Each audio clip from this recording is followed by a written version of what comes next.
افسانچے کی تعریف یہ ہے کہ وہ کاغذ پر کم اور قاری کے ذہن میں زیادہ رہے۔ اچھے افسانچے کی خوبی یہی ہے کہ اس کا اختتامی سطر چونکا دے۔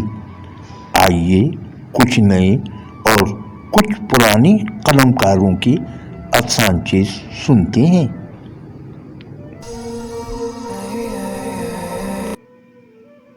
محمد علیم اسماعیل کا افسانچہ سنتے ہیں۔ عنوان ہے کیسی رہی۔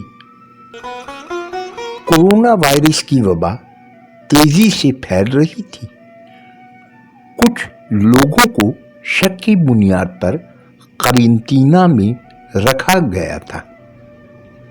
حکومت نے لاک ڈاؤن کا اعلان کر دیا تھا۔ لوگ گھروں میں قید ہو گئے تھے۔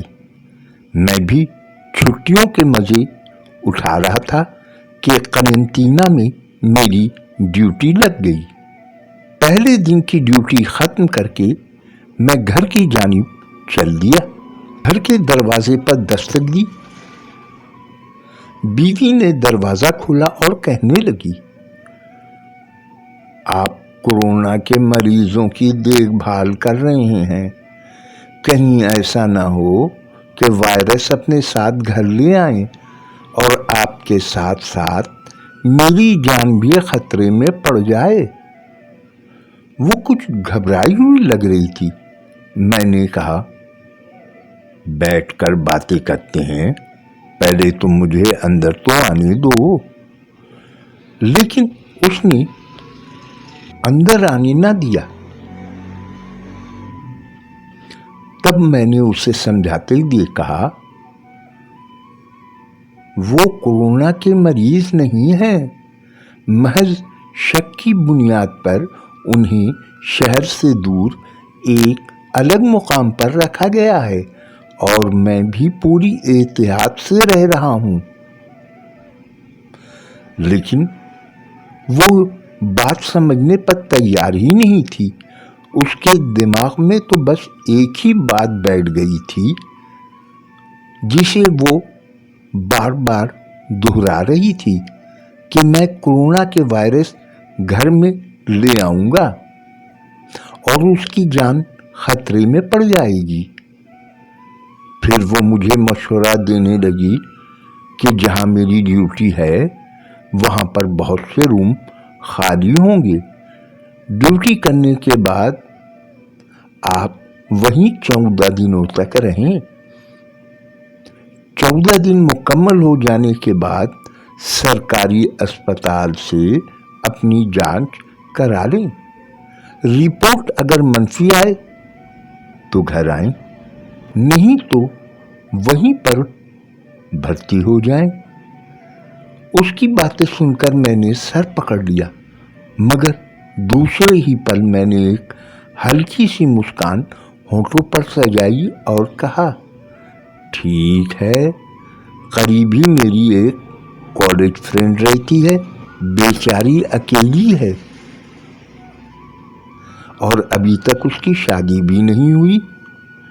اس نے بہت دفعہ مجھے بلایا، گھر آنے کی دعوت دی، لیکن مصروفیت کے سبب ابھی تک جا نہ سکا۔ اب وقت بھی اور موقع بھی، تو ایسا کرتا ہوں میں اسی کے گھر چلا جاتا ہوں۔ ابھی میری بات مکمل بھی نہیں ہو پائی تھی کہ اس نے دروازے کے دونوں پٹ کھول دیے۔ اب سنتے ہیں عنایا گل کا افسانچہ۔ عنوان ہے غفلت۔ مما، میں بس میں اکیلی جاؤں گی، مگر محلے کے وین میں نہیں بیٹھوں گی۔ ڈرائیور صبح سب سے پہلے آتا ہے، چھٹی ٹائم پر سب سے آخر میں مجھے چھوڑنے آتا ہے، کیونکہ اس گلی میں صرف مجھے اترنا ہوتا ہے۔ راستے بھر وہ عجیب نظروں سے مجھے دیکھتا ہے۔ بیٹا وہم ہے آپ کا، وہ ایک شریف النفس انسان ہے۔ مگر مما، یشر نے کچھ کہنا ہی چاہا تھا کہ ماں نے ٹوک دیا کہ اس کی باتوں پر انہیں یقین نہیں۔ یقین تو تب ہوا جب چھٹی کے 3 گھنٹے بعد بھی عشق گھر نہ آئی۔ 3 دن بعد اس کی مست شدہ لاش لوگوں کے DNA سیمپلز لیے گئے تو ڈرائیور ہی مجرم نکلا۔ نوار گل کا ایک اچھوتا افسانچہ۔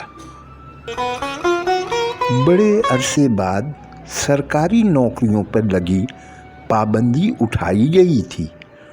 اس کو اپنی قابلیت اور تعلیم پر اتنا بھروسہ تھا کہ اس کا ارادہ تھا وہ 2 آسامیوں میں سے کامیاب ہونے پر جو بہتر لگے گی اس کا انتخاب کرے گا۔ اس نے سارے ٹیسٹ بآسانی پاس کر لیے، جسمانی امتحانات میں بھی سر فہرست رہا۔ آج فائنل لسٹ لگنے والی تھی۔ دانیال خوشی خوشی گھر سے نکلا۔ راستے میں سوچتا ہوا جا رہا تھا، آج تو اماں کے لیے ان کی پسند کی مٹھائی لے کر جاؤں گا۔ متلقہ دفتر پہنچ کر جب میرٹ لسٹ میں اپنا نام ڈھونڈا تو کہیں بھی نہ ملا۔ جب واپسی کے لیے مڑا تو اس کے سامنے ہی ایک وزیر مسکراتے ہوئے باہر نکل رہے تھے۔ اب سنتے ہیں نگاہ حسیب کے قلم کا شاہکار افسانچہ۔ عنوان ہے سفید خون۔ فائزہ کا دل خوشی سے جھوم رہا تھا۔ وہ سوچ رہی تھی کیسے سب کہتے تھے کہ رشتوں کا خون سفید ہو گیا ہے۔ آج کتنے برس بعد بھائی کی کال آئی تھی اور اس نے ملاقات کی خواہش ظاہر کی تھی۔ اس نے بھائی کے پسندیدہ کھانے تیار کیے تھے۔ پرانے گلے شکوے دور کرنے کے بعد کھانے کا دور چلا اور رنجشیں دور ہوتی چلی گئیں۔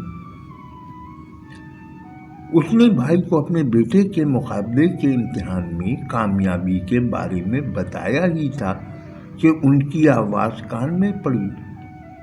میں جانتا ہوں فائزہ، اور میں اپنے قابل بھانجے کے لیے اپنی بیٹی کا رشتہ تمہیں دینا چاہتا ہوں۔ ایک ہی لمحے میں اسے خون کا سفید رنگ نظر آ گیا۔ دوستوں، اگلا افسانچہ سنانے کے پہلے آپ کے علم میں ایک بات لانا چاہتا ہوں۔ آپ جانتے ہی ہیں کہ ادبی کتابیں کہاں بکتی ہیں، اور نہ ہی ادبی اصناف میں کوئی زیادہ دلچسپی لیتا ہے۔ بس کچھ لوگ ہیں جو ادب کے مختلف اصناف کی آبیاری میں لگے ہوئے ہیں۔ یہ چینل صرف اس لیے بنایا ہے کہ اردو کی اس صنف کو جسے نظر انداز کیا گیا، سانچہ نگاری کی شکل کو احباب نے مست کیا۔ کبھی اسے لطیفے کی شکل میں ڈھالا تو کبھی گنجلک بنا کر پیش کیا۔ سعادت حسن منٹو نے جس شکل میں اسے پیش کیا تھا اسی شکل میں واپس لانے کی جد و جہد میں مصروف ہوں۔ آپ سب سے استدعا ہے کہ اس کا حلقہ بڑھائیں، احباب کو ترغیب دیں کہ وہ افسانچے دیکھیں، سنیں۔ اگر لکھنے کے خواہش مند ہیں تو وہ ای میل کر دیں۔ امید ہے آپ سب کا ساتھ قائم رہے گا۔ اب چلتے ہیں اگلے افسانچے کی طرف۔ برمنگم یوکے میں مقیم ساجد محمود کا افسانچہ سنتے ہیں۔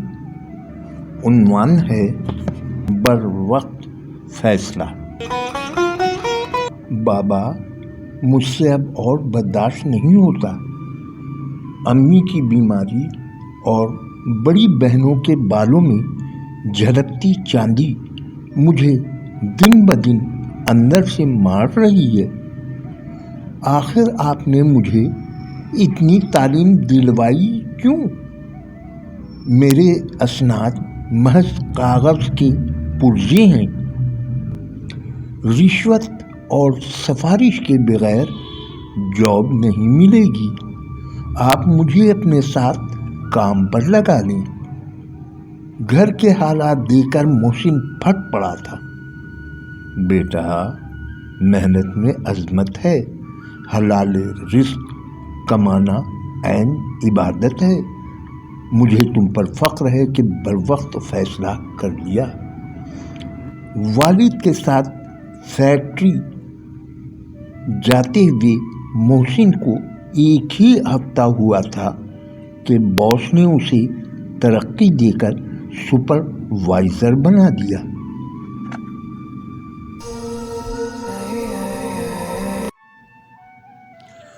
ڈاکٹر فیض قاضی آبادی کا افسانچہ ملاحظہ کریں۔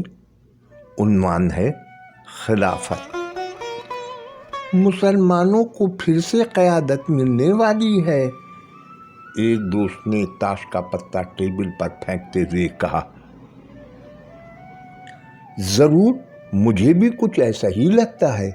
خلافت عثمانیہ قائم کرنے کے لیے ترکوں نے کمر کس لی ہے، اور پھر ارطغرل سیریل بھی دنیا بھر کے مسلمانوں کے جذبات کو ابھار رہا ہے۔